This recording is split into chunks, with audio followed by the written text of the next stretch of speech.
বাংলাদেশের দুর্নীতি দমন কমিশন ও থাইল্যান্ডের ন্যাশনাল অ্যান্টি করাপশন কমিশন আজ এক সমঝোতার স্মারক সই করেছে।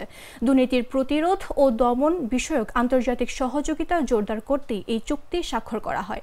দুদক চেয়ারম্যান ডক্টর মোহাম্মদ আবুল মোমেন এবং এনসিসি প্রেসিডেন্ট সুচার ত্রাকুল কাশেম শুক নিজ নিজ প্রতিষ্ঠানের পক্ষে চুক্তিতে সই করেন।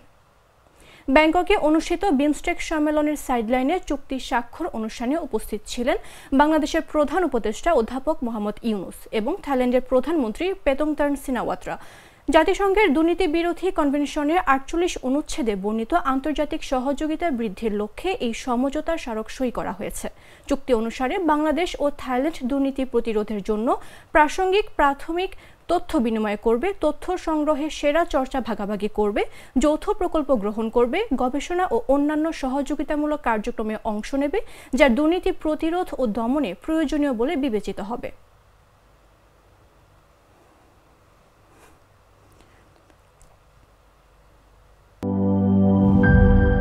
মাঠের অলরাউন্ডার আমি, আর ঘরের allrounder Tylox. Tylox toilet cleaner, clean মানেই টাইলক্স।